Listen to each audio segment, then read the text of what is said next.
안녕하십니까. 반갑습니다. 오늘 본문은 예수님 주변으로 많은 사람들이 모입니다. 성인 남자만 5천 명의 사람들이 모였으니 대략 2만 명쯤으로 추정합니다. 이 많은 사람들이 예수님의 치유하시는 이적과 하나님 나라의 말씀을 듣습니다. 그리고 날이 저물기에 이르렀죠. 그러자 주님은 빌립에게 말씀하십니다. 5절이에요. 예수께서 눈을 들어 큰 무리가 자기에게로 오는 것을 보시고 빌립에게 이르시되 우리가 어디서 떡을 사서 이 사람들을 먹이겠느냐 하시니, 빌립에게 이것을 물으신 것은 빌립이 디베랴에서 가까운 벳세다 출신이기 때문입니다.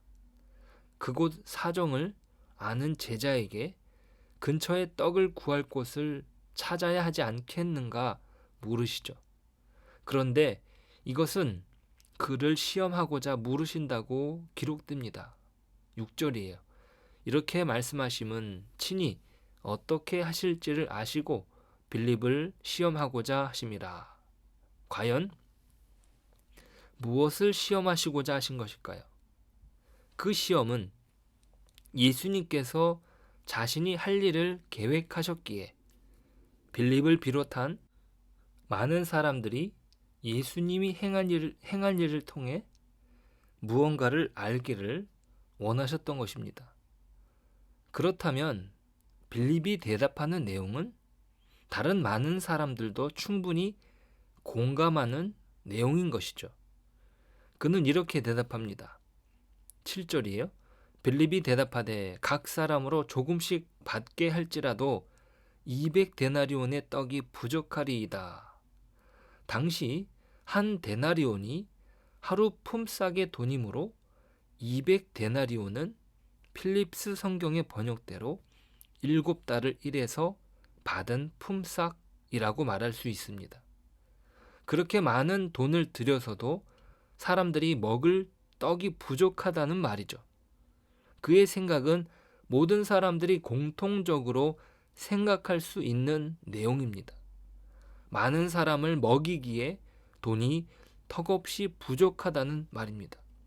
그의 대답과 다르지 않은 반응이 이어서 나옵니다. 8절 9절이에요. 제자 중 하나 곧 시몬 베드로의 형제 안드레가 예수께 여짜오되 여기 한 아이가 있어 보리떡 5개와 물고기 2마리를 가지고 있나이다. 그러나 그것이 이 많은 사람에게 얼마나 되겠사옵나이까. 그러니까 자신들이 가진 것은 턱없이 부족하다는 것을 말하고 있습니다. 돈도 부족하고 가지고 있는 양식은 고작 작은 아이가 가져온 먹거리가 전부라는 거죠. 그들은 자신들이 누구를 앞에 두고 말하는지 모르는 것 같습니다. 그들이 함께하는 분은 예수님이십니다. 나중에 예수님이 행하신 이적을 확인하고 사람들이 알게 된 것은 무엇입니까? 14절이에요. 그 사람들이 예수께서 행하신 이 표적을 보고 말하되 이는 참으로 세상에 오실 그 선지자라 하더라.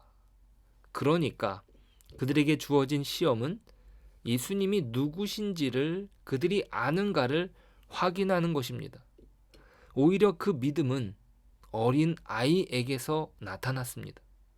제자들이 가져온 오병이어는 한 어린아이가 예수님께 드리고 싶어서 주었을 것입니다.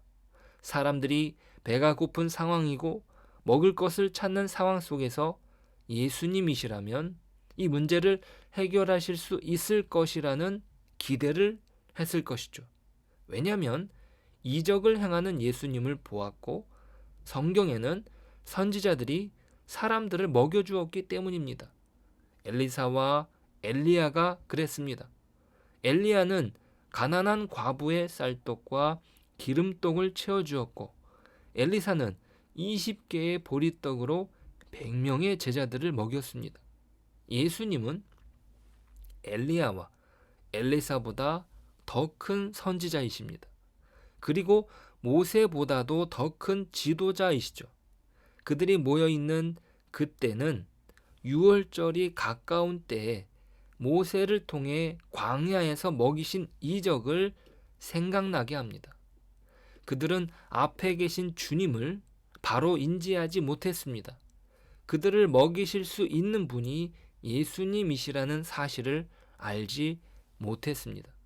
예수님은 참 선지자로서 그들을 구원할 메시아라는 사실을 그들은 인지하지 못했던 것이죠. 우리가 그렇습니다. 우리에게 당면한 문제를 우리 스스로 해결하느라 급급합니다. 우리가 할 수 있는 문제들이 우리에게 주어진 것이 아니라 때로는 우리를 시험하시기 위해서 허락된 문제도 있습니다. 하나님만이 해결할 수 있는 문제, 예수님에게 가져가기만 한다면 풀려질 수 있는 문제가 있습니다. 그것은 우리 영혼의 문제입니다. 궁극적으로 우리가 해결할 수 없는 구원의 문제를 예수님께서 풀어주실 수 있는 것이죠. 돈으로도 해결할 수 없었고, 지위로도 해결할 수 없었고, 우리 스스로의 노력으로도 해결할 수 없었습니다. 하지만 주님은 그 구원의 문제를 해결해 주시죠. 사람들은 예수님을 선지자로 아는 데까지 깨닫게 됩니다. 이것은 표적을 통해 예수님을 바르게 이해한 것이죠. 그런데 그들은 욕심을 부립니다. 자신들의 임금으로 삼고자 하는 것이에요. 그러니까 단지 먹을 것을 해결해 주실 수 있는 정치적인 세상의 왕으로 모시려고 합니다. 예수님께서 말씀하신 것은 무엇입니까? 사람들이 해결할 수 없는 궁극적인 문제를 해결하기 위해 오신 분입니다.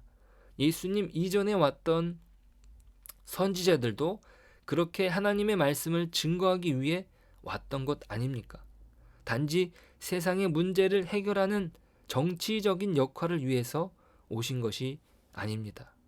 우리의 영혼의 문제, 생명의 문제를 궁극적으로 해결하실 수 있는 분이 주님이심을 알게 하시기 위해서 오신 것이죠. 단지 인간적인 필요를 채우기 위해서 오신 것이 아닙니다.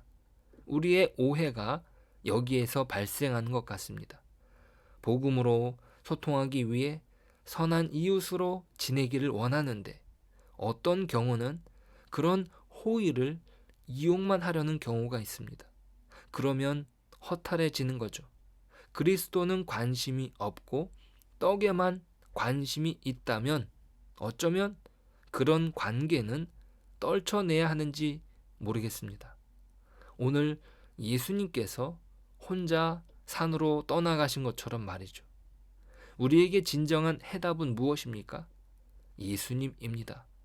어린아이 하나가 예수님께 보리떡 5개와 물고기 2마리를 가지고 왔던 것처럼 이 어려운 상황을 풀어주실 분이 예수님이실 것이라는 믿음으로 자신의 것을 드렸던 것처럼 예수님은 그 이적을 베푸시는데 작은 우리의 것을 사용하신다는 것을 잊지 말아야겠습니다. 나에게 있는 작은 것으로 주님은 일하십니다. 오늘 내가 드릴 믿음의 오병이어는 무엇입니까?